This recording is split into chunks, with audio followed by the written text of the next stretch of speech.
Anytime a new Danny Boyle film is released in this country, it becomes not simply a much anticipated film, but an event. I'm a massive Danny Boyle fan.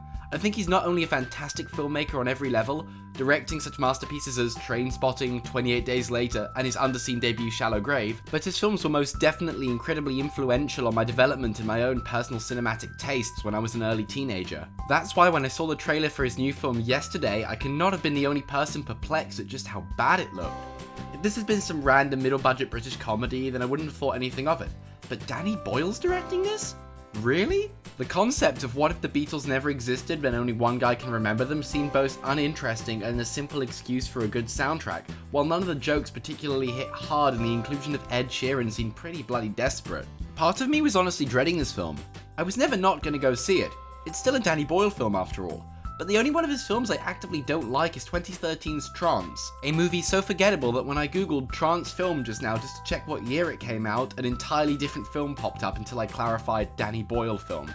Other than that, I think all his films range from good to brilliant, so imagine how happy I was coming out of the cinema when it turned out that Yesterday was actually surprisingly great. While this is of course a Danny Boyle film, I think first and foremost it feels more like a movie you'd typically associate with the film's screenwriter Richard Curtis. While perhaps a little too schmaltzy at times, it's nowhere near as much so as many of Curtis's other works, with Love Actually, a film I genuinely like, springing to mind as a particular offender in this regard. Many of the film's jokes are pretty smart and land fairly frequently, with the film's more dramatic aspects of the characters dealing with main character Jack's newfound fame and apparent songwriting talent proving surprisingly complex and engaging. I was genuinely hanging on intently to all the dramatic scenes, and that's not just down to the fantastic writing, but also the performances as well. Hamish Patel was both hilarious and empathetic as the film's protagonist, and manages to make his character feel very real despite the film's frankly ridiculous concept.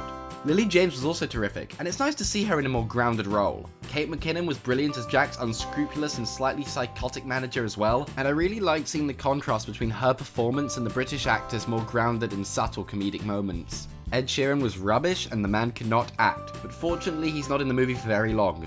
The film kind of tricks you for a bit thinking that he's going to be more important than he is, and I was so thankful that the man only got about 15 minutes of screen time. When he first comes in, I couldn't help but think of the bit where he randomly turned up in Game of Thrones for no reason. It's a pretty song. I've never heard it before. It's a new one. Sheeran's appearance in the film is nowhere near as cringe-inducing as that was, and I am very much not against him being in the film. I actually quite like some of the really deprecating digs the film takes at him, and I love how Sheeran is totally cool for making fun of himself like this, but I can't pretend his performance wasn't slightly distracting for me. Directing-wise, it's a Danny Boyle film. Normally a film like this would not have the budget this clearly has, something almost definitely down to Boyle's involvement, and neither would it have such good directing. It's no new ground for the director or anything, but the film is consistently well made, at times so much so that it seemed weird that a film that feels so small had at times such elaborate directing, but I'm very glad for it. My only real issue with the film, filmmaking wise, would be with its pacing. The first act moves very fast, unnecessarily so. The movie's cast are so lovable that I'd be happy to watch them for longer, but all the initial events happen so quickly it really didn't feel like the script was making time for this to happen, rather than letting events flow naturally. But this is only really for the first act, and it's not like it totally kills the film or anything. Also, the film's soundtrack is banging. How could it not be? They're Beatles songs, they literally cannot not be good. The often stripped down acoustics and Hamish Patel's voice are great, and there's a great mix of different Beatles eras covered in the film, with my favourite from the soundtrack being the ever upbeat and fun I Saw Her Standing There, covered with as much energy and bounce as the original.